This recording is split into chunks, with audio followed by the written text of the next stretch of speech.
Hello guys, welcome back to my channel. As you can see in the picture today, let's start the story of where Issei was the grandson of the god of the devil, Satan. What if Issei was born as a descendant of the true Satan? What if he was the heir of the Prince of Lies? This is the story of Issei Maou, the Devil-God Sekiryuutei. Watch as he rises to power, and watch as he looks to answer a question. Do devils cry? But before we start, please consider subscribe to the channel and give this video a like. Don't forget to check the description for more information. Now let's get into part 1. Issei's eyes snapped to the left, his eyes widening slightly. The one he just defeated had been an illusion, he was no longer in a position to counter. Hardna. You should probably use me, Greg exclaimed, seeming a little nervous. Issei, realizing the dragon was right, manifested boosted gear on his left arm, catching the sword by the blade. Issei bit back a cry of pain, glaring at the offender, as light coated right hand. Boost. The boosted gear's effect coming into play, Issei sent a haymaker to the surprised enemy, catching them off guard and off balance. His punch hit Hoem and sent his opponent careening through the first magical barrier. Quickly searching the area, Issei identified the mages and waved his right hand still enveloped in light at them, the action resulting in several laser-like magic attacks nailing the targets in their various joints, disabling but not killing the mages. Breathing a little heavily, Issei looked back to where he punched swordsman. Issei let out a soft growl. You'll have to do better than that, old man. Remember who you're dealing with. Issei shouted, feeling angered at the fact he was fooled by an illusion even if only for a few seconds, and angered that he had been forced to use boosted gear. Bringing his breathing under control, but not letting go of his anger, Issei whispered but 2 words: balance break. Welsh Dragon Balance Breaker. Boosted gear announced, covering Issei in his scale mail, a red aura bursting around him like a blistering inferno. Green eyes stared at the old man who was his current enemy. Old man, I'm done playing, promise not to die. With those words spoken, Issei charged the old man. He feigned going for a punch to the face, dropping down to sweep out his enemy's legs before standing up to punch them in the gut. He followed it up by kicking the old bastard inside of the head. Crimson energy gathered in Issei's left palm. Boost. Boost. Boost. Boost. Boost. Dragon shot. Issei called as he punched the basketball-sized mass of energy, sending a huge wave of crimson light at the seemingly Herculean swordsman. The energy blasted towards the man, creating an ear-piercing noise as the blast ruptured the atmosphere and carved a swath through the earth. The wave engulfed the man, and Issei could faintly hear a scream. Once the blast faded, the man was on his knees. The ground was scorched and fractures filled the landscape, the ground being partially melted as steam and smoke rose into the air. The area looked like some kind of meteor had landed, which wasn't too far from the truth. Yet, despite the damage to the landscape, the swordsman was struggling to his feet, though disarmed. Issei grit his teeth and charged, yet the man disappeared in an explosion of wind and sparks. Issei growled as his vision was overcome, only to gasp in pain as he was kicked in the back of the head. Issei rolled forward in response, conjuring an orb of energy in one hand before thrusting his palm outward towards his opponent. The simple motion sent a wave of powerful wind towards the giant man, allowing Issei to dash forward and send a haymaker towards his nose. It struck home, but Issei didn't get the chance to celebrate as the man had thrown a ball of electrical energy at him.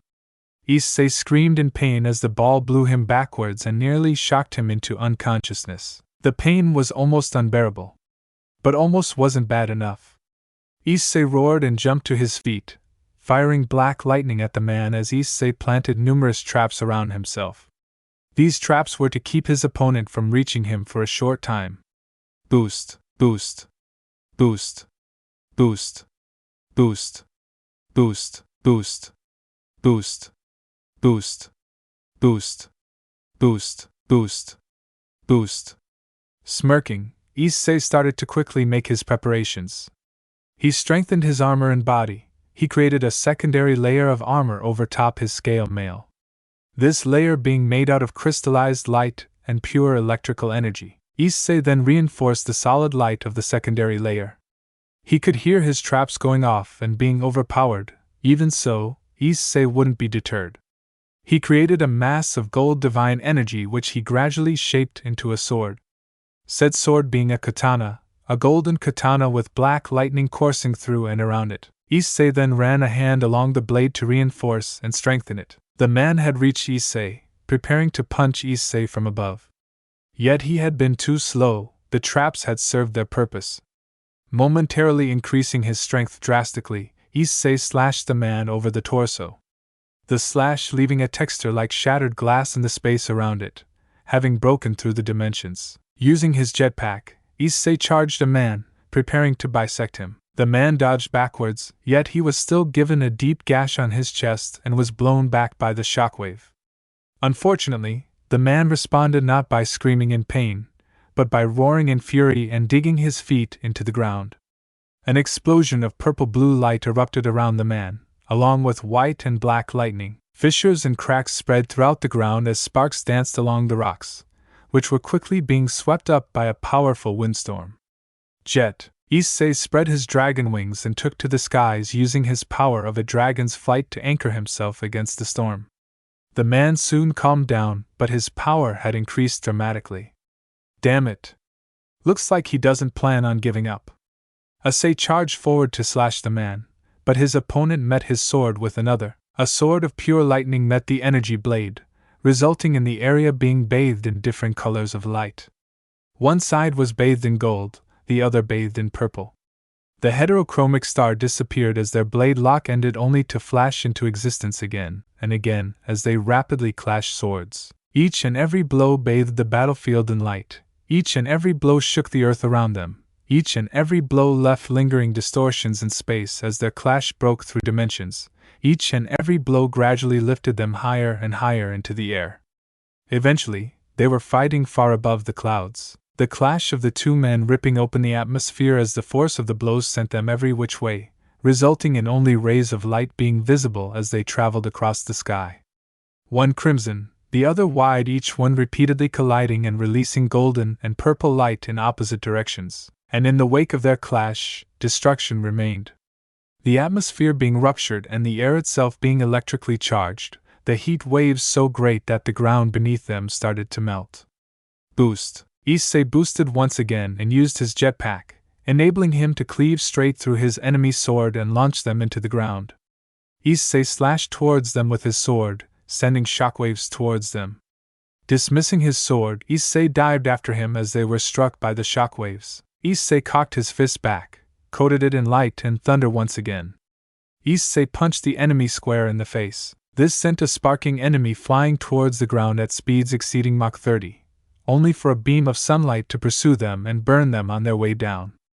Once the man slammed into the ground, his nose was broken and he was covered in burns, bruises, cuts, and other injuries. He was also covered with a massive body-wide sunburn. Despite this, even lying in the crater and badly injured, the man was attempting to stand. "Oh no, you don't." Issei was already on him, kicking him to the ground and holding a large white-blue fireball to his enemy at point blank. "Do you yield?" The man had bursted out into laughter, causing Issei to scowl behind his scale mail. Yes, I yield." "To think you're the same boy who used to struggle to survive against me, Issei," the man said boisterously, causing Issei to sigh and disengage his armor. The man on the ground before him was none other than his great-grandfather, one of the Shinto trinity, Susanoo. "I don't know whether to feel pleased or insulted," Issei deadpanned. The old man was always like this. He had been ever since he found out about who Issei was. At first, only Amaterasu trained him, possibly because females were inherently attracted to him since he was the host of a heavenly dragon.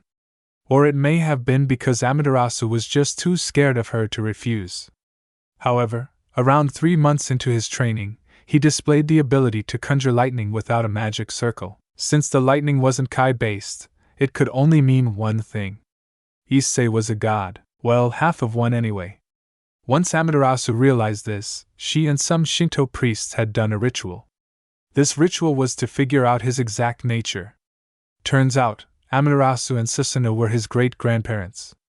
Ever since then, Susanoo had been both more affectionate and respectful towards Issei, and more cruel.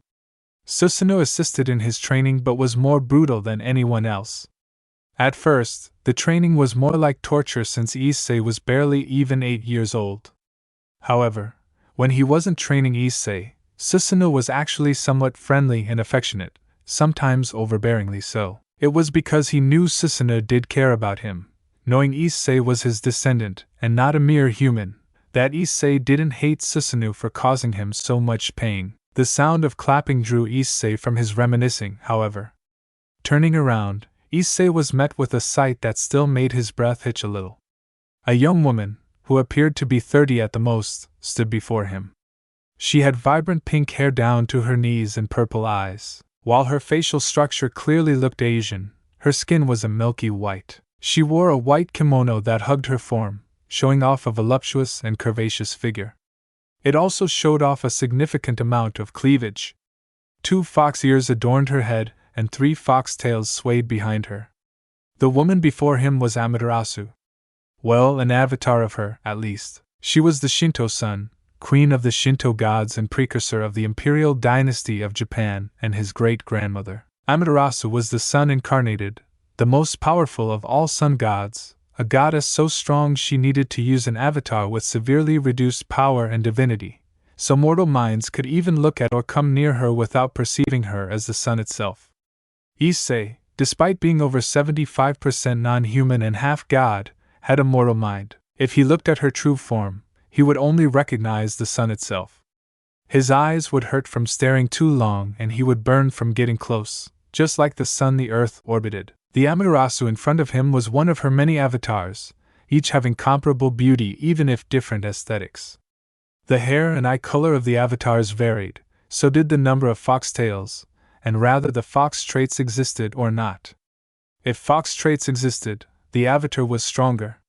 The more foxtails it had, the stronger the avatar. Issei, having been in Kyoto for a good chunk of his life and thus being used to seeing Yuki, wasn't bothered by the fox traits. In fact, he preferred them, hence why she always used the kitsune-like avatars around him.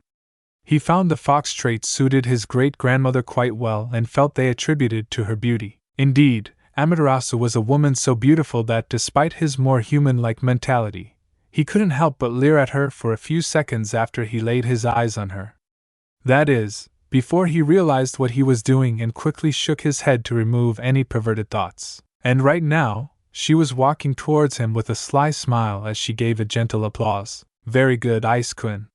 You defeated the mages and my brother, you did really well, Amaterasu said in a voice that made Asahi shiver with need. Her voice was rich and melodious, just a little sultry, and her tone was coy and mischievous. Her voice was naturally seductive, but with the tone she was using, it was almost enough to make him try to force himself onto her. The problem made worse by the fact that he knew she was trying to seduce him, since gods weren't bothered by incest in the slightest. Yet his more humane way of thinking made him hold himself back. Even if he knew she would welcome it, he still felt a bit uncomfortable by the concept, so he didn't give in. That didn't mean he didn't blush furiously and stare at her as he tried in vain to speak. What's wrong, Ice-kun? Fox got your tongue, she teased, letting out a giggle that would be music to anyone's ear. Issei, in that moment, found that he'd discovered a new shade of red before he gulped, swallowing down his arousal and anxiety so he could think clearly. No. I was just surprised by your sudden appearance, he answered, still blushing a little. Amaterasu was clearly enjoying it too, which only served to force him to fight back a growl. Yufa. Is there something wrong with wanting to see how my Issei is? She asked slyly. Issei huffed and crossed his arms. No, but can you at least pretend to not want to seduce me in front of your husband? Amaterasu pouted in response before smiling once again. Era, such a dirty boy, she purred, causing Issei to sigh in resignation. Shaking his head, he smiled. Says the perverted fox. He shot back, causing Amaterasu to chuckle before pressing herself against him. She looked up at him with a seductive smile, staring at him with a mixture of multiple forms of love and carnal desire. You've come so far. I'm so proud, she said with a more sincere and earnest smile, although it also appeared a little sad. Sensei, is something wrong? He asked. She just nuzzled him and pressed herself more firmly against him. I'm alright, Issei. It's just that you've gotten so strong. You've grown so much since I met you all those years ago. And you can't stay here forever. You have to return to the mortal realm in order to achieve your goals. She choked on her words a little, tearing up slightly. It's just a little sad to see my little bird leave the nest, that's all, Amaterasu said, only for her eyes to widen as Issei wiped her tears away. Oh Basin, please don't cry. A smile suits you better, Issei said kindly, speaking softly so as not to hurt her ears.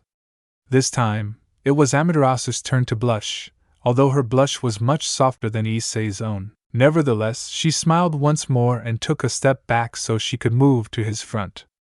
I'll miss you, Ice-kun, she said softly, her tail swishing happily before she pounced and tackle-hugged him. Issei smiled in return, returning her embrace as he caught the foxy woman. I know, I'll miss you, Amaterasu-chan. It was a whisper, softly spoken directly into her ear. It made the sun goddess's mouth dry and her face heated up along with the rest of her body, shivering in delight. Ah, Issei said my name. Ice-kun called me Amaterasu, she thought happily as she licked her lips, holding on to Issei tightly. Arrogant, Ice-kun, she whispered, nuzzling him once again. Now, both the Shinto sun and Sekiryuutei were blushing deeply. Amaterasu because one of her personal goals had been completed. Issei had called her by name, something she'd wanted for years. Issei because he and his great-grandmother teacher were acting like lovers about to temporarily part. Eventually, the sound of Susanoo rolling around in hysterical laughter broke the two out of their borderline trances. They both jumped apart and looked towards Susanoo. Issei, for his part, just sighed in both relief and disappointment. Amaterasu, however, wasn't so kind. She let out a growl as she walked over to Susanoo. A golden aura began to radiate off of her as sparks occasionally danced through her aura. When she was close enough, she stepped on Susanoo's groin and glared at him. Are you mocking me, brother? She asked darkly. In truth, she wasn't angry, he was laughing, but that his laughing had interrupted her goodbye with Issei. She had been hoping to be able to seduce Issei and bed him at least once before he left. Yet it seemed Susanoo had ruined that for her, which infuriated her. Her brother was in a cold sweat and was squirming underneath her, terrified his sister would crush his pair underfoot. Yet before she could do any real damage, someone grabbed her shoulder. Amaterasu, Issei said while shaking his head once. That simple act was enough to get Amaterasu to calm down. Aye. She then stepped back and cleared her throat. Go say goodbye to the others, Issei. I will ensure all financial troubles are taken care of before your departure. Sayonara, Amaterasu said with a slight bow. HHH. Right away, Issei said, having nearly forgotten about saying goodbyes with others. With that, Issei ran off to see Tsukuyami and the rest. Issei, though looking to be 16, wasn't a teenager. His body was that of a teen, yes. And it was true that only 16 years had elapsed since his birth in the mortal realm, Earth. But Issei was actually closer to 30. The perks of being a demigod with demon blood were substantial, indeed. From his perspective, it had been over 15 years since the betrayal. During that time, he'd grown much stronger. Strong enough that Amaterasu and Susanoo believed he was ready to permanently leave the heavenly plains in Kyoto. Despite that fact, Issei still craved power. Issei had trained with the Shinto Trinity, the current Leviathan, Styx, and several others. Indeed, Issei had trained with many powerful individuals. He had prowess in many fields. His divine abilities, manipulation of divine energy, Shinto magic, demonic magic, the use of boosted gear, use of draconic energy, martial arts, swordsmanship, and many others. Even then, it wasn't enough.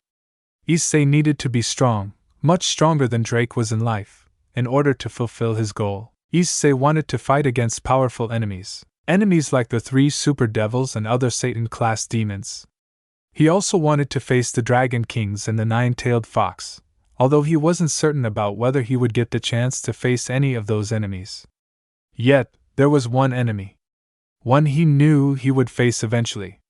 The White One, the Vanishing Dragon. Issei knew he would have to fight his natural enemy someday, yet the White Dragon was merely a stepping stone on the path to his true prey.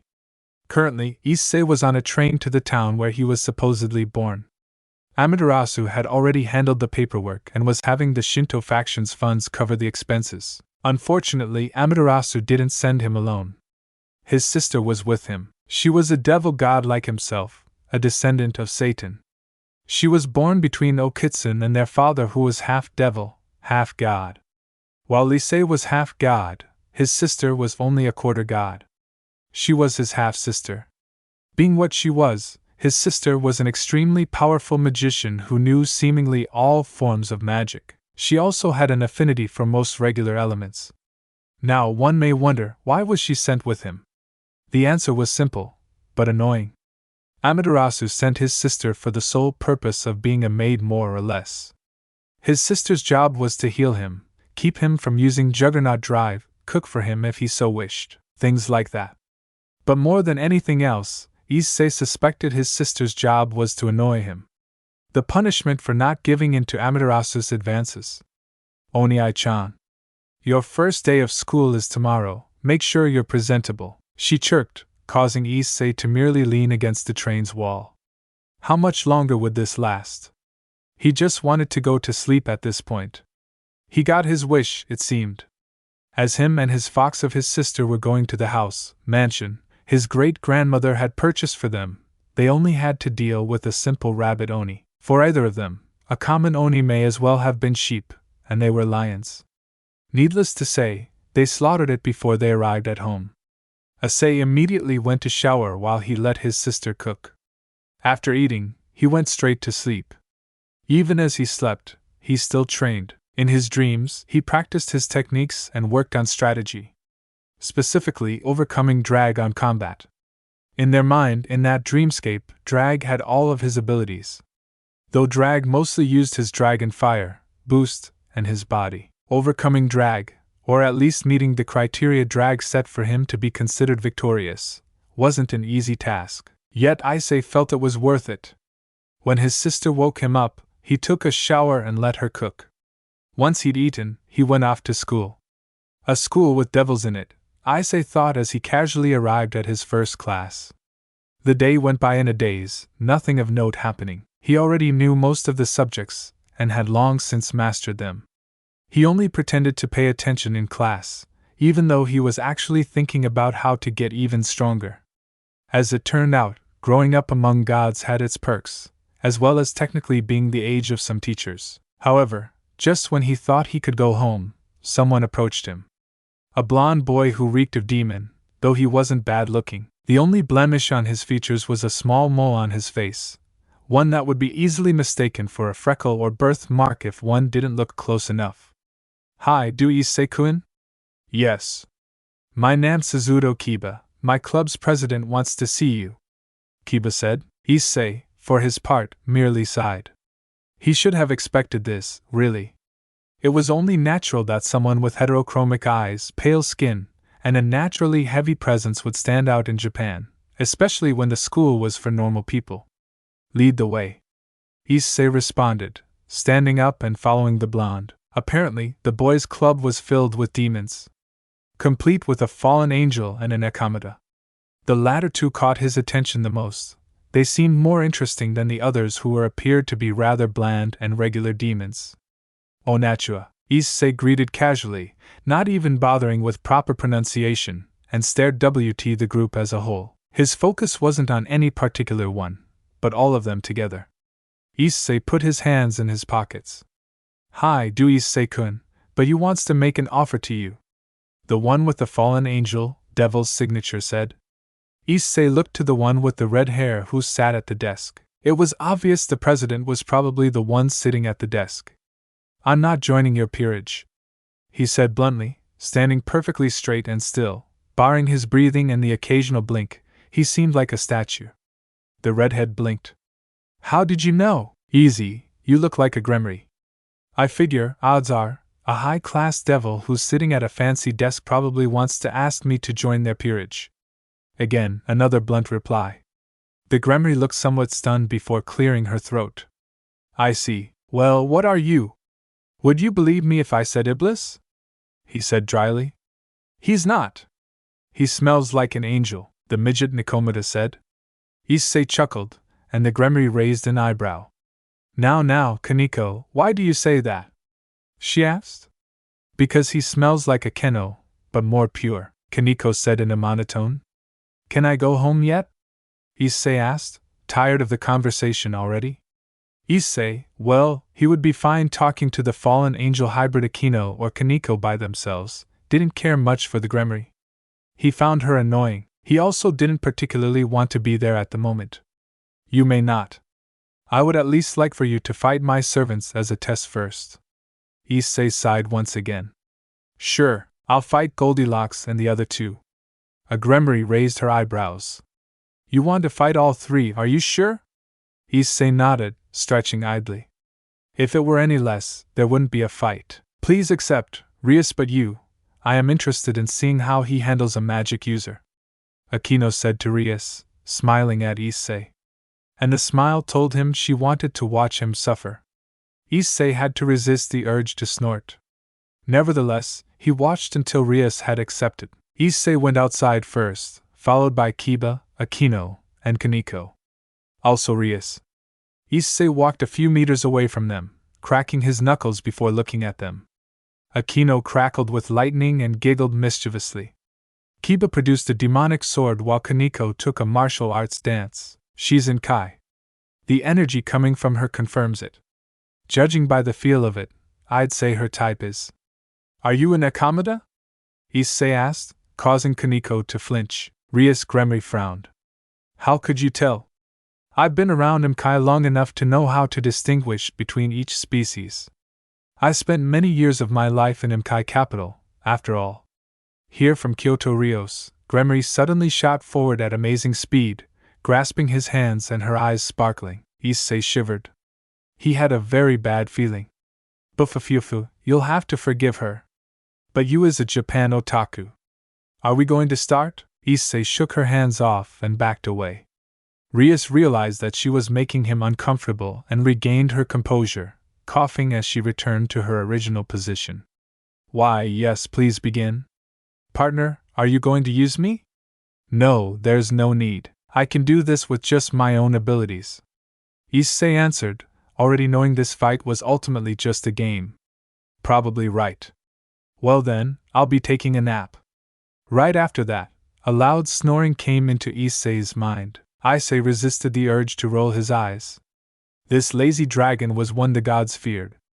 My opponents are a fallen angel, a demonic sword user. Probably sword birth or blade blacksmith, and an Akamata.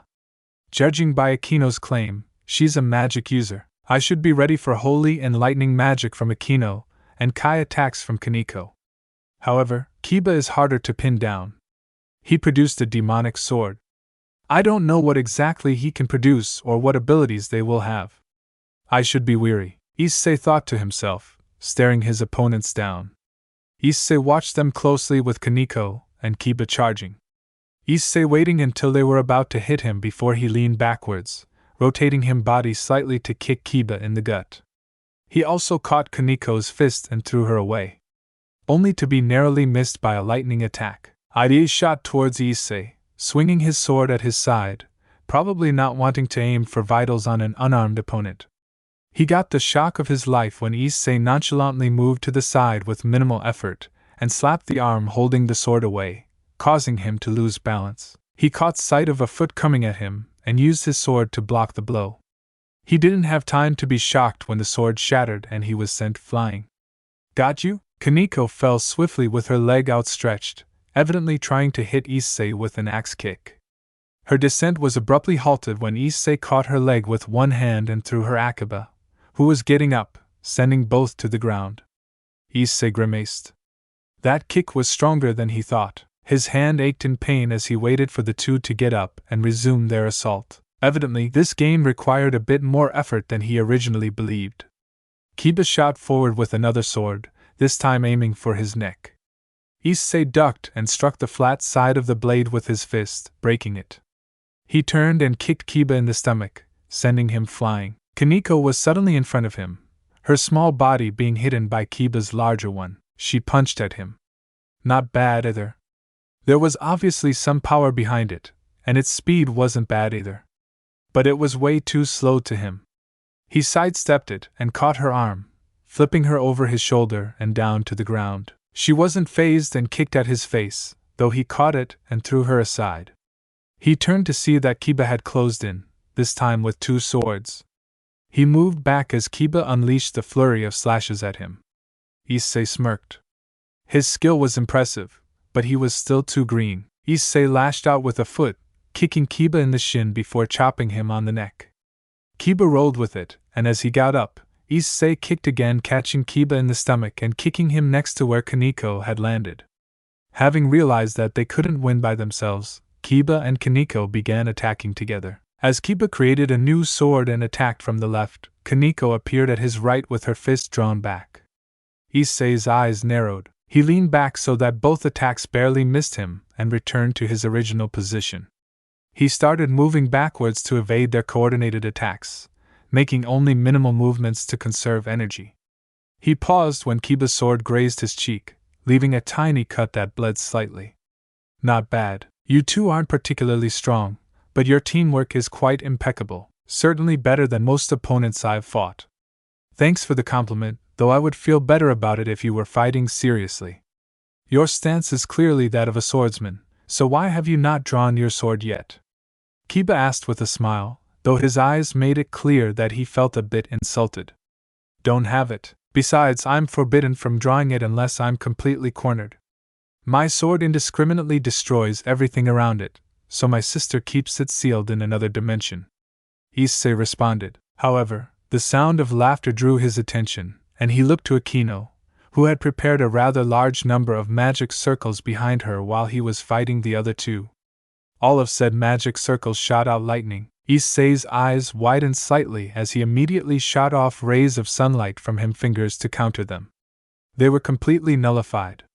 Issei scowled and crossed his arms, not bothering to avoid or defend against the next attack. The lightning struck Issei, and a tense moment was felt before a burst of wind dispersed the smoke screen, revealing Issei, who was completely unharmed. You call that a thunderbolt? Akino cringed a little, apparently disturbed by his remark. Issei cared not. Nonsense.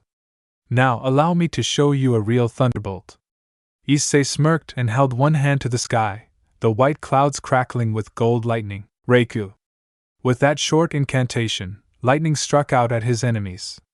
Kida did his best to dodge and defend against it with demonic swords. Akeno used a barrier, while Kaneko was mostly forced to tank it. When the dust settled, Issei's hand was still raised. Nice, nice. Let's turn up the heat, shall we? Issei suddenly threw down a high-speed incantation, saying multiple things at once. Slowly, black clouds began gathering overhead, flashing with lightning and crackling with thunder. 3 bolts of purple lightning struck his opponents. A bolt of white lightning crashed down, striking Issei, but not harming him. Instead, the lightning began to twist itself around Issei's body, covering his chest, shoulders, forearms, and legs, forming a crude armor. This is lightning magic, and at a much higher level than Akino's. Rios looked shocked at the level of elemental manipulation being used by Issei, far outclassing that of her queen, who was definitely far above most high-class devils when it came to mastery of elemental magic. I have affinities with fire, lightning, wind, water, and a few other things. Something of this level is nothing to me. That said, this is one of my stronger spells. Raijin no Yoroi, Armor of the Thunder God, Level 1. If you still feel confident, then try taking this on. Issei mockingly made a come-hither gesture. Kiba and Kaneko shot forward. Kiba swung down his sword that immediately shattered upon contact with the armor, and Kaneko's fist bounced back and both were struck by bolts of white lightning from the armor, knocking both of them back. If that's the best you can do, you'll never break through this armor. How about you try a bit harder? Diba frowned and placed a hand on the ground. Sword birth. A dozen swords materialized and shot at him, intent on impaling him, but all of them shattered upon contact with his armor. Kaneko once again descended from above, intending on striking his head, one of the unprotected parts on his body. Naive. Issei snapped his fingers and a bolt of gold lightning shot down from the storm clouds, striking Kaneko in the stomach like a whip. Issei caught the lightning as his hand, crafting it around a mass of white energy. Eventually, he formed an adachi.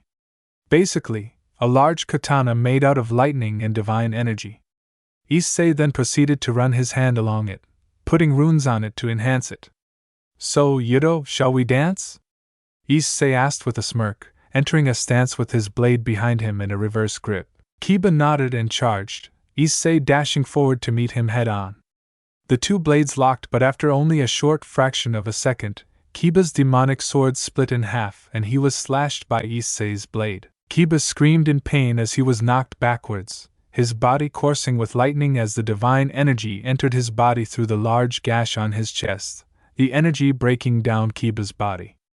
As Kiba was writhing in pain, Kaneko and Akeno looked rather surprised before Kaneko charged him. Kaneko punched Issei in the face, stunning him for a moment before he sliced her a few times with his sword. Her durability as a rook and her naturally stronger kai providing a slight barrier made sure Kaneko wasn't heavily injured. The tendon in the wrist was severed and she had large cuts, but she wasn't incapacitated. Akeno, however, was healing Kiba the best she could, which wasn't that well. Issei just watched and shook his head. Kiba's technique and speed are impressive, but he's too fragile and doesn't have much power. His swords also aren't very impressive, they're only slightly better than normal swords if you ignore their magical abilities. Kaneko is a tank, but she's too slow. She also doesn't use her abilities as an Ikomata. I don't understand why though. And Akeno, she's powerful, definitely low mid-class at least. But she doesn't have the most endurance, nor does she have a large arsenal of spells. Well, at least defensive ones. Issei thought to himself, coming to a few conclusions. Kiba needs to hit the gym and severely break down his body repeatedly. And Echo needs to hit the gym, specifically the treadmills. Akeno needs to hit the books. However, Issei couldn't help but feel a little bad seeing that he'd nearly fatally injured Kiba. Looks like I overdid it. Anyway, looks like I've won, say Nara. Issei said as he disappeared in a flash of crimson lightning. It had been a year since Issei started to attend Kuoh Academy. He had been training with Drake in his mind, and his sister in the real world. He still pursued power. Issei had also been hunting down hostiles, stray devils, oni, revenants, vampires, and other creatures. He was a Shinto demigod. After all, it was his job to make sure guests didn't attack his people, especially in devil territory, where Issei's right to rule was twofold. Issei mainly took to monster hunting as a hobby, due to boredom and in the hopes of a challenge. He only found a few enemies he felt were worthy of him actually fighting instead of playing. Every off day, Issei trained with his sister. Every break, Issei trained with Athena, Thor, or the Shinto Trinity. All they had to do was flare their power a bit, and he could crash down with a bolt of lightning, no matter where they were. And every day, he called Amaterasu, who was as doting, scary, and compassionate as always. He also occasionally had run-ins with the devils, but there were three he saw regularly. First was Kiba, who had asked him to train him. Obviously, the training had started as one-sided beatdowns. Over the last year, however, Kiba had started to become stronger overall. His sword production rate was quicker, his swords more durable, sharper, and stronger with a more defined energy signature. Overall, sword birth was slowly evolving, and Issei was interested in seeing the balance breaker. Yudo himself, on the other hand, had gotten physically stronger and more durable. His stamina had improved as well. His speed and reflexes also grew a little. All in all, giving Kiba an ass-kicking every day after school seemed to be just what the doctor ordered. The next one he saw frequently was Kaneko, who had only begun attending school this year. Kaneko reminded him of her, so he was somewhat fond of the Nico. It also helped that she always came to him for sweets, which he still kept on him at all times for no reason other than habit. The final one was Rias, who seemed to have a bizarre infatuation or obsession with him. At first, she was incredibly irritating. But he quickly grew desensitized to her offers and temptations. After all, Amaterasu was worse, much worse. Now, in his second year, Issei was walking home with his hands behind his head. He was tired. He had fought his sister in the morning, which wasn't easy. He then had to fight an unusually powerful Rivenin and Anani, along with 2 strays on his way to school, which was a bit difficult after his morning exercises and fighting his sister, difficult enough that the raven managed to slip away. He had also reached school a little early, so he fought Kiba then. Then, during school, arm-wrested Kaneko for amusement matching her strength. So they didn't reveal they were using supernatural levels of power. He was a bit winded by the end. After school was over, he fought Kiba for the second time. All of that had drained his energy noticeably, especially when combined with the bullshit from Rias and the perverted duo. Finally, he had faced off against the Ravenon from that morning. He was unusually powerful due to dual-wielding a demonic sword and holy shotgun, and his sacred gears being somewhat difficult to handle. He guessed the Revenant had been stealing sacred gears for some time unless it really had a sacred gear with many abilities. Needless to say, by the time he got home, he was somewhat worn out. He'd wasted energy, so he was more tired than he should be. Nevertheless, he let his sister cook while he took his shower. Afterwards he ate and laid down, but he didn't sleep. Instead, Issei stared at the ceiling in thought. It had been a year since meeting the devils. In that time, he'd seen them in action a few times. Since both he and they hunted strays, it was only natural. Though, recently, he'd been sensing crows laying in wait. What could the fallen want here? Is it a sacred gear, or is it my head? Issei thought to himself. His thoughts drifted back to the devils. Flashback. Issei remembered the day the boosted gear suddenly activated when he was only 8 years old, and how proud his mother and father had been when he had shown them the strange gauntlet that was now his left arm. Crying in fear of the unknown, his parents comforted the child and told him about his true heritage.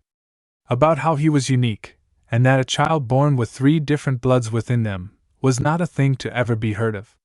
Starting then, his supernatural training and education began. Issei only had a few years to learn before the betrayal. However, in that span of time, Issei learned almost everything about the 3 factions, the 72 Pillars, the Great War, the identity of Dreg and the boosted gear, the current leaders of each faction, underworld table manners, the 7 levels of heaven, etc. Needless to say, Issei was quite an expert on the topic of the supernatural world before his 10th birthday. Issei, the Red Dragon Emperor, was interrupted from his thoughts when he saw Rios Gremory running towards him, her peerage in tow. Issei resisted the impulse to run as he already felt the Gremory peerage keep sticking their nose into his life too much for their own good. "Hello, Rios," Issei replied cordially as he stopped. "Is there something I can help you with?"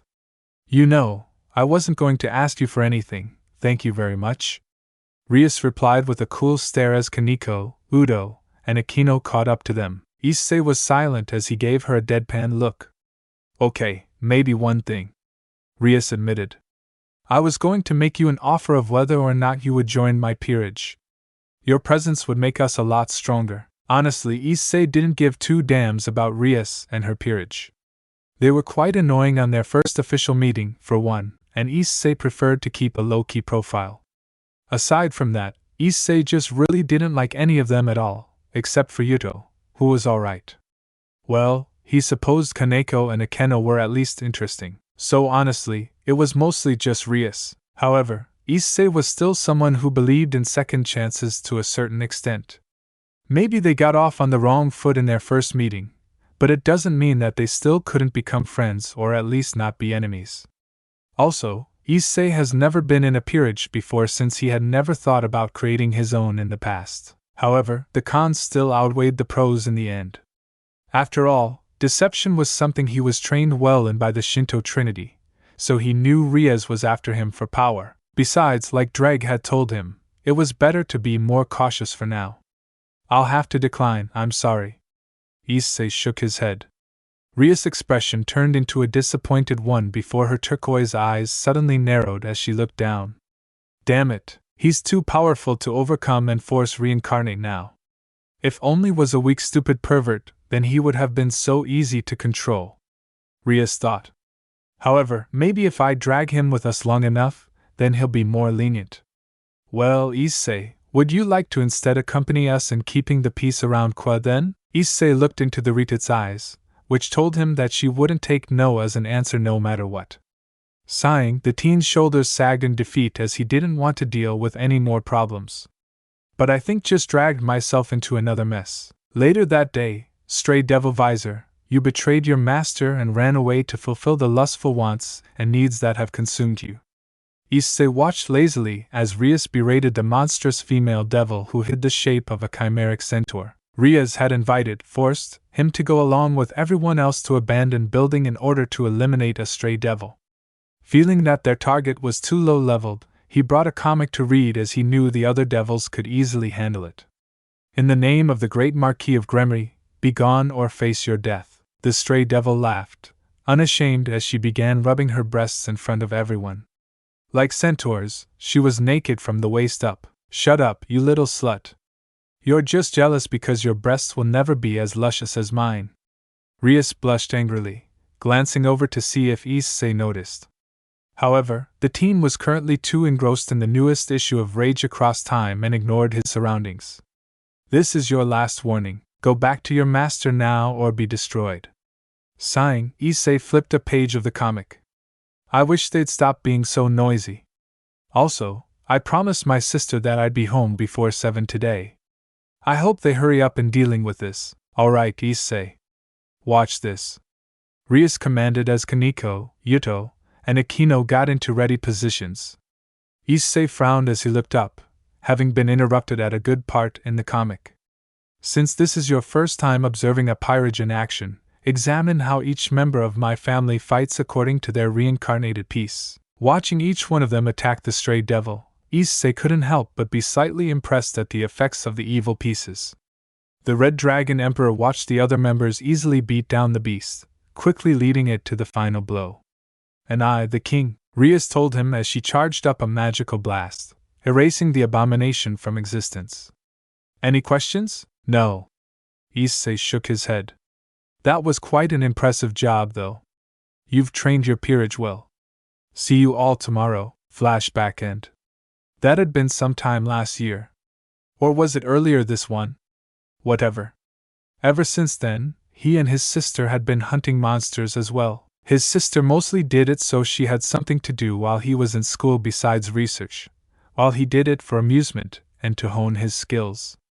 After all, no matter how strong he was, he could still be killed by weak enemies if he was too careless. It was for that very reason that he began to put limitations on himself and challenge himself. Fighting an enemy barehanded, fighting without using over 1/10 of his power, fighting with swords only, switching his weapon for every attack, defeating an enemy under a certain time, etc. He gave himself these challenges to make it more fair for his enemies, so he would actually have to put in some effort. After all, Issei wanted power above all else. For the sake of his dream, he needed to be the strongest. It was for this reason that Issei decided to get out of bed and do an extremely brutal and intense exercise. He knew that he would be largely recovered after sleeping, thanks to his nature. When he finished the workout, he went to sleep. Once more, training with Drake begun. He and Drake discussed things about boosted gear and how Issei could improve it, and they also did the usual training. In the end, Issei felt he had found a way to make boosted gear stronger. This method would be to join a peerage as a pawn piece to use the promotion feature. However, Issei didn't exactly want to join a peerage and wasn't sure he could be reincarnated with evil pieces at all. Issei awoke to a normal day, this time cooking his own breakfast as he noticed his sister was in her workshop, probably trying to make an advancement in her study of sacred gears and magic. Hours later. And by deriving this formula, you would find out the formula for acceleration. Issei's hand flashed from writing as he quickly solved the calculus problems on the chalkboard. His classmates and sensei were staring slack-jawed as Issei easily completed the university-leveled questions. For the next question, use proportional representation after finding out the implicit differentiation of the sphere's formula, giving you the derivative of volume over the derivative of time, which gives you the shrinking rate of 44 millimeters per minute. That should be correct, right, sensei? The teacher, a balding 40-year-old man who had called on Issei for not paying attention in class, nodded mutely in shock as the teen sat back down. He still couldn't believe that a second year could have solved the university questions that he had brought up only as an exemplar. Finally, the bell rang, and the teacher dismissed the class.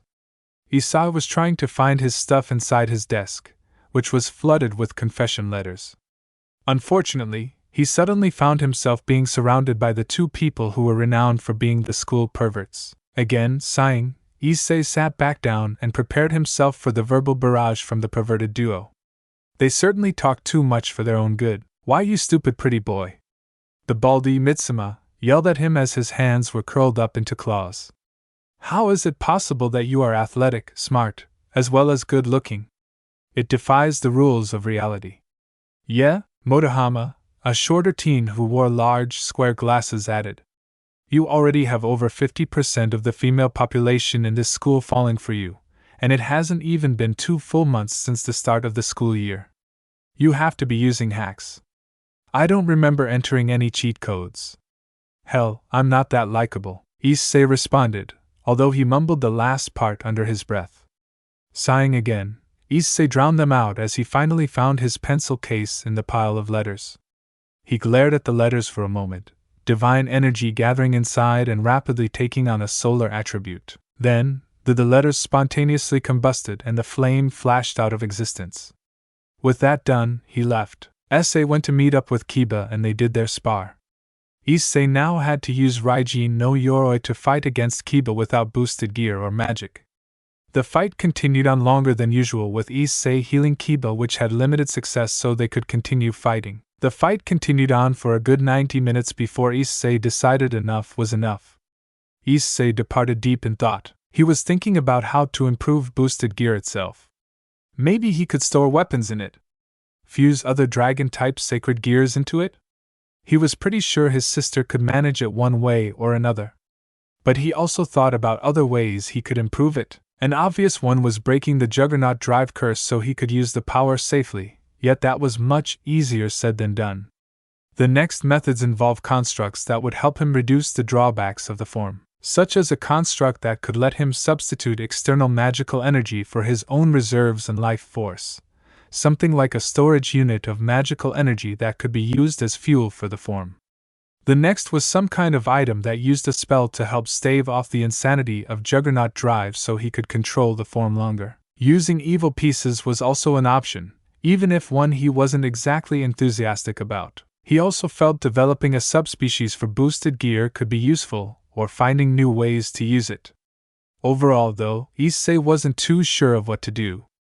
In fact, he was so engrossed in his musings that he almost failed to notice the girl who was running up to him.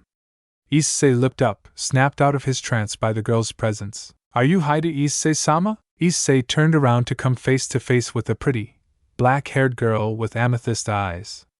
She was blushing, her hands behind her back as she fidgeted. Yes, and you are? Issei asked, raising an eyebrow. My name is Yuma. Would you go out with me?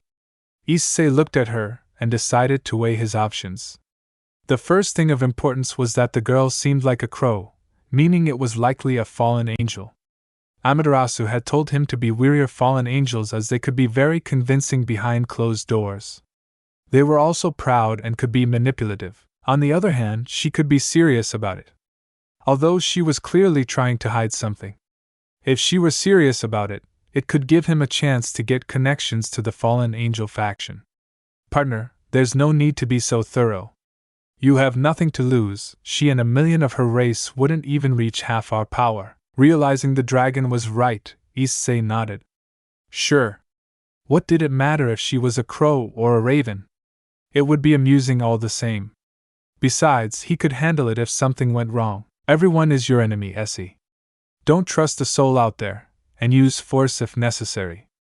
Amaterasu shouted at Issei as he made his way across a large castle encircled by a moat of black flames. This was combat training, as she had experienced the civil war that the biblical faction had fought, and wanted to make sure that her little security was prepared for any trials that might come his way should fighting break out again. The hail of arrows came around a corridor, being guided to their target by magic, and coupled with enhanced piercing power, Mirayaz. Shouting out its name, Issei's shield spell had appeared and expanded in size, encompassing the totality of his back area. The arrows bounced harmlessly off of the scarlet petals, the petals breaking after a single moment of contact. Don't stop, your blind side is always open. Upon her declaration, several lesser replicas of Kusanagi appeared and lunged at Issei. A shadowy figure appeared a few meters in front of him, seemingly beckoning him to safety. Issei's mind slowed the carnage down. His blind side was a troublesome place to guard, so this stranger's help would be appreciated. Channeling his latent energy into his feet, he made a mad dash for the perceived safe haven. He successfully dodged the swords, and they landed harmlessly on the ground. Unfortunately, upon arrival to the shadowy figure, a hand had penetrated his chest. "Didn't Lady Amaterasu tell you not to trust anyone, kid?" A beast with the visage of a hideous monster spoke from its mouth. "Especially not an Oni." "Don't worry, I didn't, Oni," a voice from above came. It was Issei, completely unscathed. That moment that he had increased speed, he did so exponentially, going faster than sound to move silently, and creating an afterimage in his trail. The mirage Issei disappeared and the real one continued on through his trials. The Oni was impressed. "Not bad, kid. I see why Lady Amaterasu places so much stock in you." Then flashback. That had been right when his training with Amaterasu started over 2 decades ago. Currently, however, Issei was in a dream. He was facing the red sky dragon, Dreg, trying to avoid getting barbecued by the flames. "Hot, hot!" Issei shouted out, feeling his skin searing as his sweat boiled away. Dreg's flames made even Amaterasu's black flames feel like liquid nitrogen. It was like comparing ice cream to fire. Even so, Issei kept his eyes on Dreg. The win condition for this bout was to take Dreg off his feet. Easier said than done. However, Issei was used to fighting large enemies who were stronger than himself. Fighting against his mate's phantasmal familiars had gotten him used to such situations. Besides, Issei had an advantage. Or two. 1. He was inherently resistant to fire. 2. Dreg was inherently weak to lightning.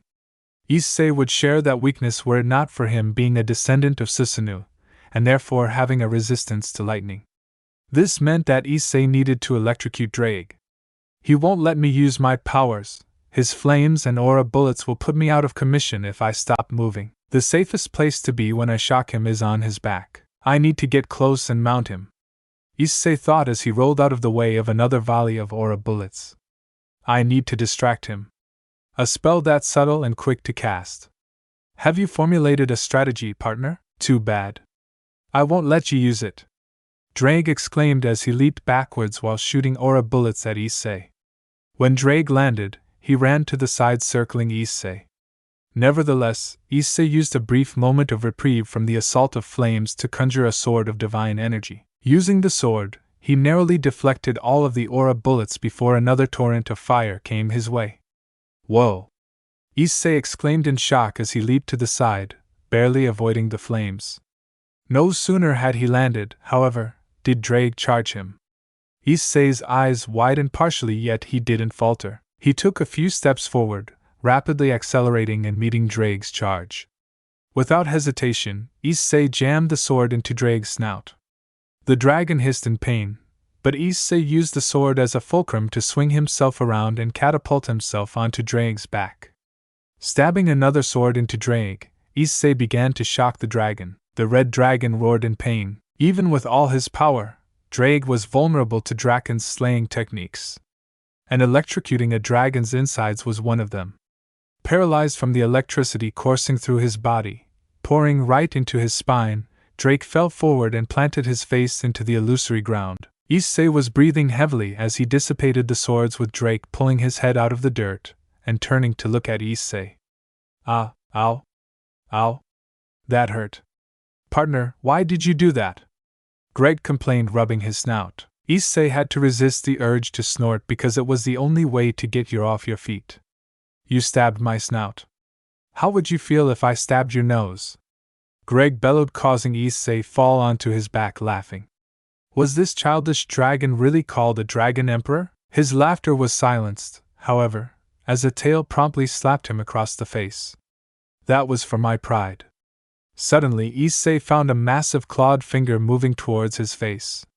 His eyes widened in fear as the claw pierced his nose. Issei woke up screaming in fear. After a few seconds, he realized he'd woken up and held his hand to his chest, panting. And that was for my nose. Break's voice resounded in Issei's mind as the young man got out of bed. Stretching, Issei walked towards the bathroom. He looked into the mirror, his eyes moving towards a certain spot on his neck. The spot was a small bite mark, a tiny infinity symbol inside of it. Slowly, Issei's hand went to the mark, touching it gently, as if afraid of breaking fragile china. Still there, hardener, it'll never go away. Not unless one of you two die. I know that. Sighing, Issei recalled how he had gotten the mark. That moment, it had been one of the happiest times he could remember. Back then, he wasn't tall, darkare, emo, and brooding. He was short, light-hearted, and earnest. He was happy back then because he was with her. His mate, who he held so dearly. It had been that day he had heard his normally reserved and monotonal crush say the words, "I love you, Essie. You are my mate." Tears began to well up in his eyes, hearing her confession in his mind. He could still recall the sensation of her teeth sinking into his neck, the feeling of running his fingers through her silky onyx locks. More than anything else, he remembered the way her normally dull gray eyes had shone with affection, the small yet loving smile that had graced her features. So beautiful. He'd never seen a sight more beautiful, not before or since. Flashback. Issei had just finished the training session and was about to get in the shower when, suddenly, a black blur pounced on him. Issei. Morning kiss. Arms were wrapped around his neck, and a slightly groggy voice whispered into his ear. He smiled at the face he saw in the mirror. Black hair, gray eyes, milky white skin, and pointy ears.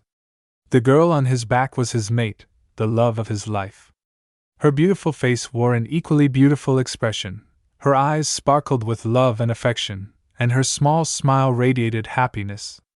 "Geez, I spoil you too much, Eugenie," Issei said in response, yet obliged his lover nonetheless. Looking up and to the side, he kissed her deeply.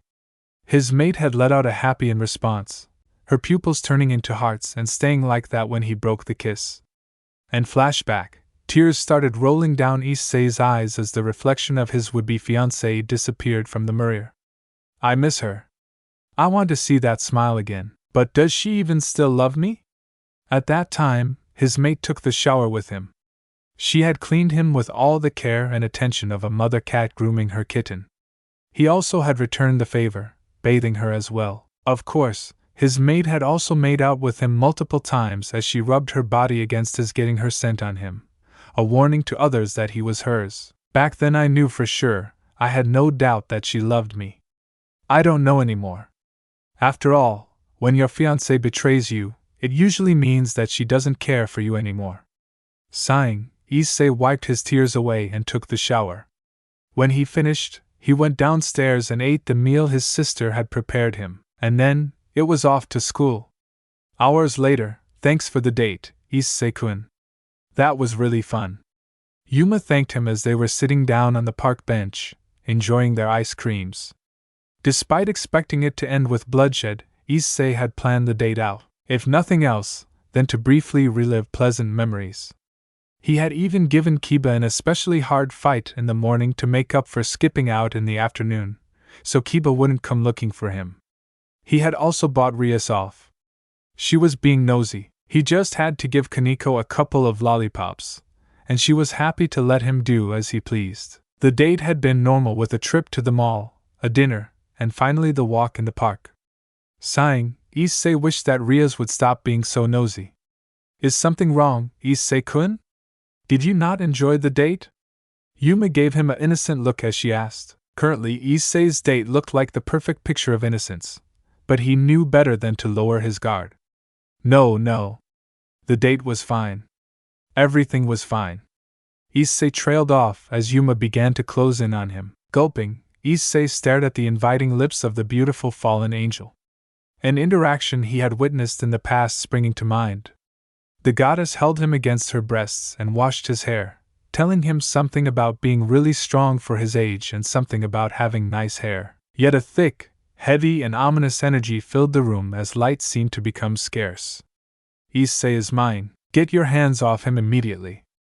I'm sorry, Yuma-chan. Issei stopped her lips with his index finger, surprising the girl as she backed away. But I'm not ready for such intimacy yet. Can we please take it slow? Suddenly, Yuma began to laugh hysterically as she stood up. It was an ugly sound, filled with contempt and sadism. Oh God, aren't you such a goody two-shoes? Black wings sprouting from her back, Yuma flew on top of the fountain as she transformed. Issei watched unimpressed as she floated down in her S&M attire. Well, I knew that fallen angels were cast down from heaven because their view on the pleasures of life was considered sinful. But honestly, that attire really takes the cake and probably has eaten it too. Well, Issei. Yuma's voice has changed from an innocent girl's to a husky, seductive tone. Would you die for me? The fallen angel quickly conjured up a purple spear of light. Would you die for me? Issei froze, remembering his 8th birthday. It was the same birthday that he had confessed to her. Flashback. I love you.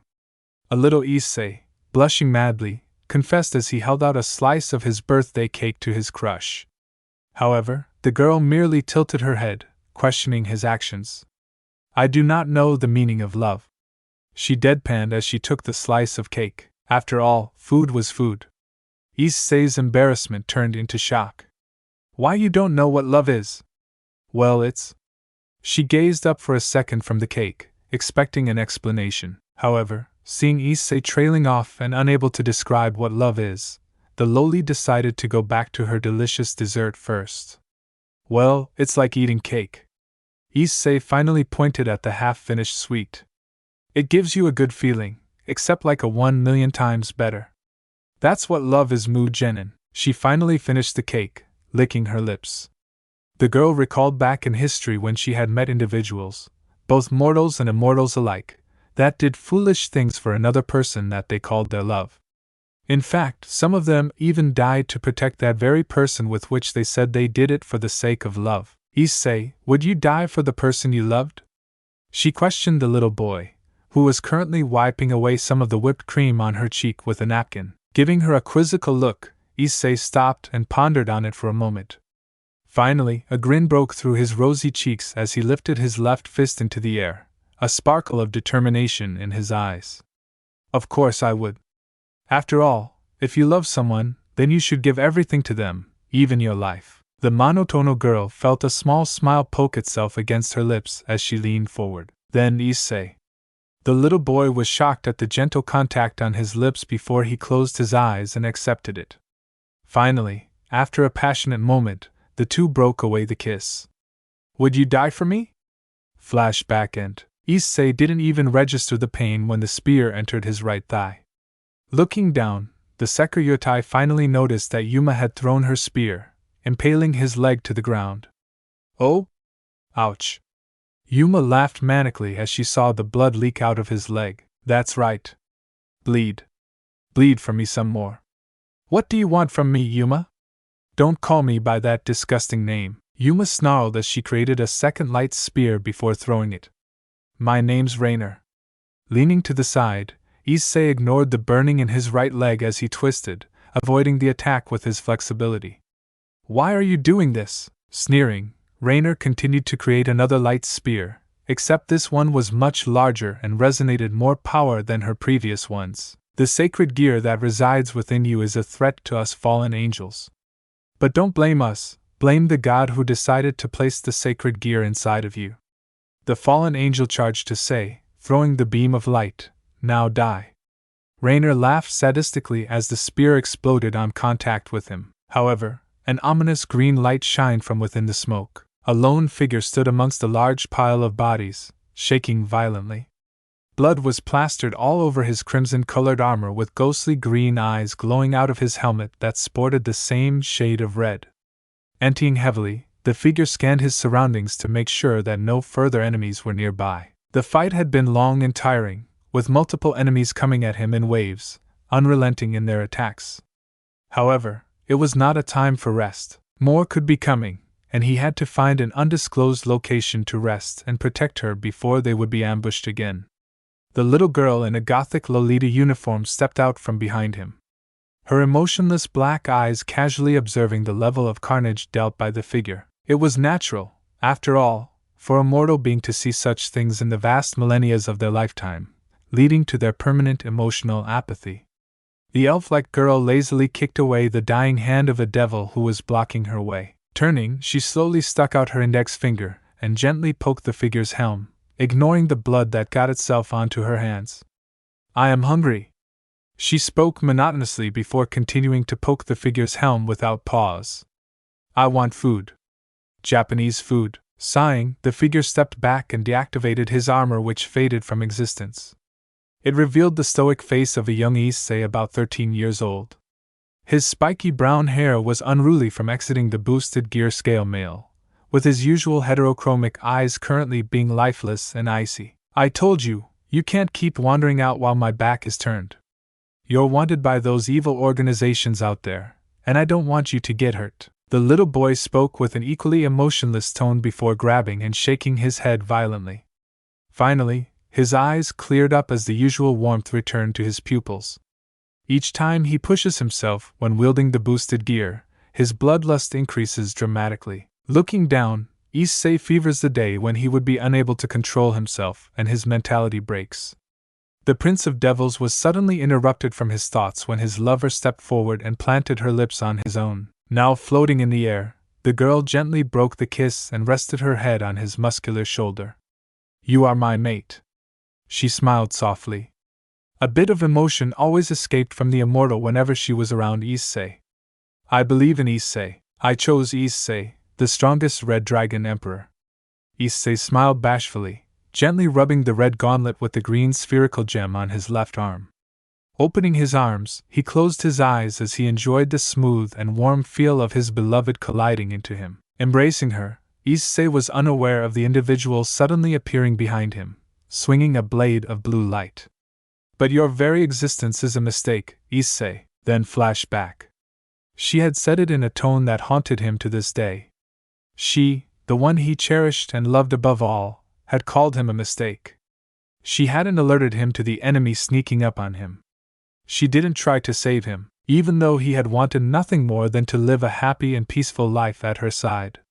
He couldn't understand it, not really. Why was she so affectionate and lively with him if she thought he was a mistake? It hurt just to think about. It was infuriating that he couldn't understand the thought process of his own fiancée. That made his blood boil. His heart starting to accelerate, a red haze filling his vision. He wanted blood. Silently, Issei summoned boosted gear and began to rise to his feet. "You know, I was going to take you alive and ask some questions, but you just had to piss me off by asking that, didn't you?" he said bitterly, the gem on his crimson gauntlet shining ominously. Rainer looked shocked, staggering backwards. "Remember, you were the one who tried to kill me first. Don't blame me for what happens next, Welsh Dragon. Balance breaker." The fallen was greeted by the scythe of Issei in bulky crimson armor, resembling a mix between half-dragon and half-knight. Equipped with the boosted gear scale mail, the Red Dragon Emperor was unfazed by Rainer's attack. The boosted gear, one of the 13 Longinus. Rainer screeched in terror fury, sending multiple light spears at Issei. Their sanity only slipped further when the reddish aura exerted around Issei absorbed the projectiles. "What trickery is this?" Rainer's face was now twisted like an enraged monster. "Why are my attacks having no effect?" "This is called Welsh Dragon's dominance. It's an aura I naturally exude when I activate the scale mail. Basically, any attacks that are dealt by opponents who the boosted gear recognizes as being less than half my power level have no effect." "Drahh!" Rainer shrieked as she began charging up a gigantic light spear, the size of a large torpedo. "Die for Kakabile-sama, Issei." "How about no?" Issei calmly replied as he lifted his left arm up, which was covered by the large gauntlet. The Red Dragon Emperor then disappeared from vision as he jumped. Rainer's spear suddenly dissipated when she felt something painful impact her gut, making blood fly from her mouth. "Burn up and be put to rest, fallen pigeon." Absolution immolation. With a mere 2 words, pure, white flames spread from Missy's fist to her body.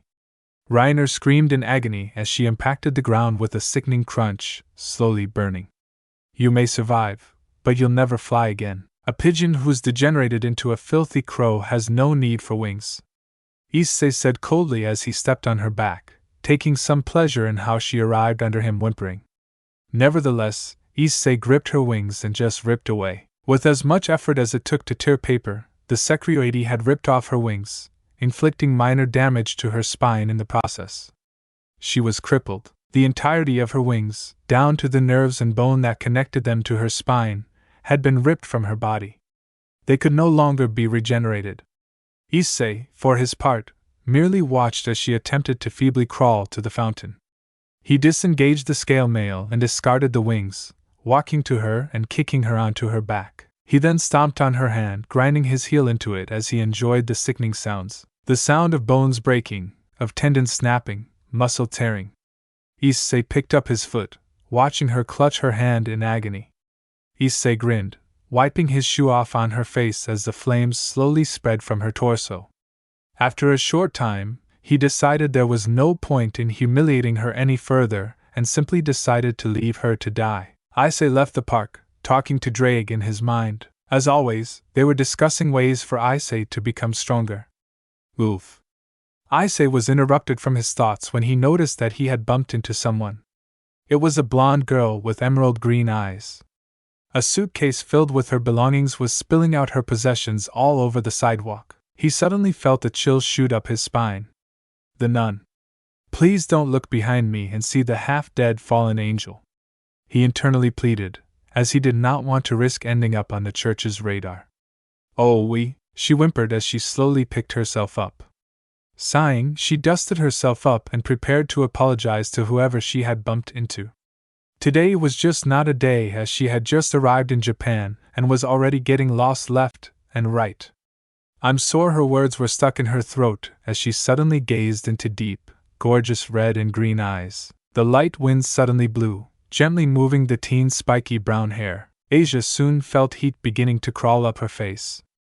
Thankfully, the handsome stranger finally spoke. I'm sorry for bumping into you. Are you all right? Asia suddenly noticed that the teen was holding her briefcase out with its contents already restored as if magically. The nun's voice finally returned. Thank you so much. My mind was wandering because I've been getting lost all day. Would you happen to know where the town's church is? Though he heard her speaking in Japanese, the movements of her lips made it clear she was speaking another language. Italian or Latin, if he had to guess. Looks like Nissan's translator talisman works after all. Suddenly, the brunette teen smiled, causing Asia's heart to flutter. She chastised herself for having such thoughts as she was a maiden of the church. Yeah, I know how that feels. I just got here a few weeks ago as well. It's just up the hill. Want me to take you?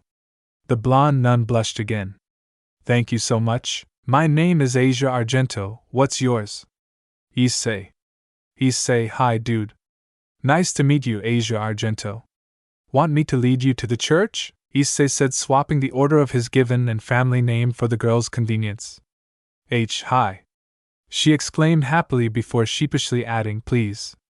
Issei walked down the streets, heading for the church just outside town. To his right was the nun he had just met, and was escorting to the church, Asia Argento. For some reason, a part of him felt drawn to her. Not his human, demonic, or his divine aspect, but his draconic aspect that was a result of Drake's influence. Are you here alone? Issei asked the nun. Yes, I was just recently assigned here. Oh, but I heard that there are already other members at the church. Yeah. A bunch of low-level fallen angels. Issei privately thought to himself. Are you okay here by yourself? You can't speak Japanese, right? Yes. But once I've settled down, I can start learning. Asia Argento replied in an upbeat voice, provided the crows don't do anything to you first. Some people had all the luck, and some had none at all. Issei was inclined to believe that this kind nun was one of the latter to be involved with the fallen angels. There was also a strong sorrow in her eyes that spoke of past trauma. Issei was shaken out of thoughts by a loud cry. He looked at the park that were passing, the same park where he had met his mate all those years, and saw a boy sitting on the ground wailing as blood seeped out of a scraped knee. A woman, who appeared to be his mother, was trying to console him. Yash-kun, it's okay. It's only a small wound. Since his mother was with him, Issei figured that the kid would be fine and was about to continue walking when Asia went into the park towards the boy. Hey. Issei tried to get her attention, but she pressed on. Sighing in resignation, Issei followed her. Asia knelt down beside the boy. Are you okay? Boys shouldn't be crying because of a small wound like this. Asia patted the boy's padded head gently.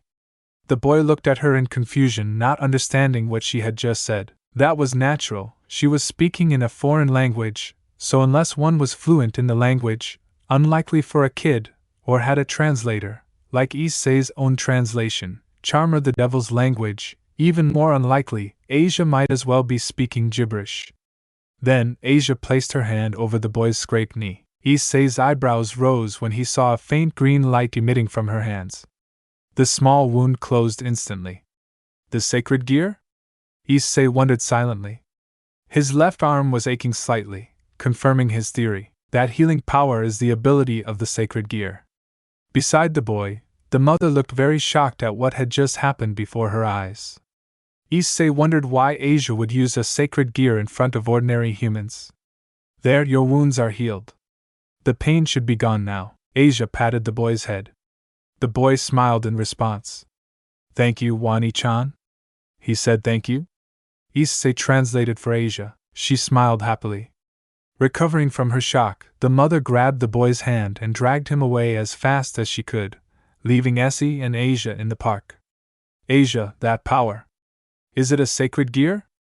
Asia stiffened before nodding sadly. Evidently, her sacred gear was a contributing factor in her trauma. Yes, my sacred gear, Twilight Healing, a wonderful power that the Lord gave me. But how did you? Don't worry, I won't cry. I also have a sacred gear, so I somewhat know what it's like. Asia smiled in appreciation and got to her feet, and the pair trio, if you count Dre, continued walking to the church. You're a kind person, you know? Not many people would go out of their way to help someone, especially not someone with such a light injury. Issei commented as they continued their walk to the church. Really? I think that there are many kind people in the world. I'm happy to be called one of them. Issei smiled sardonically. This girl was naive but kind, definitely not someone who would willingly work with fallen angels. Issei briefly considered killing the fallen angels together out of their clutches, but dismissed the thought. He didn't want to risk sparking the next great war by barging into a church uninvited and slaughtering fallen angels. Ah, geez, when did I become this sentimental? He looked at the nun and couldn't help but feel a strong attraction to her. Not a romantic one, but something was drawing him to this nun. Drake surely felt the same attraction as well. Issei paused as they made it to the front of the church. Issei looked at the dilapidated building and noted it was even more rundown than he imagined. He vaguely remembered that this church was quite prosperous when an exorcist he knew from some odd years ago still lived here. Without anyone of devout faith, he supposed that the church would have been abandoned eventually.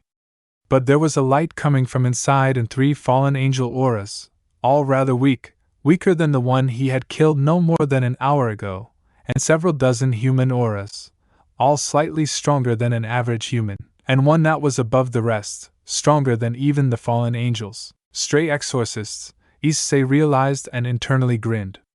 Looks like he would be entertained after all, if they chose to attack him. Yes, this is the place. Asia exclaimed in happiness beside him. All right, then I'll be going. Please wait. At least let me offer you a cup of tea as thanks for your help. It's fine. I really need to get going. I need to get back to my sister. Oh, I see. Asia's expression turned downcast and Issei felt a little guilty. When I have time, I'll come visit you. Then, we can have that cup of tea. I'll be able to take you on a tour of the town then. What do you mean we're friends, right? Friends? Asia's eyes widened. That's right, friends, and that's what friends do. Okay, I look forward to that.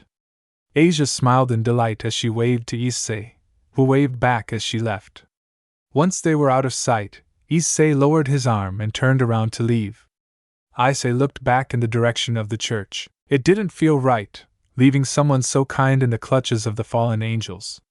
Not to mention, He had sinking feeling in his gut, like he should not have left her alone. Thanks for listening to my video. Don't forget to like, share, subscribe and comment below your favorite part.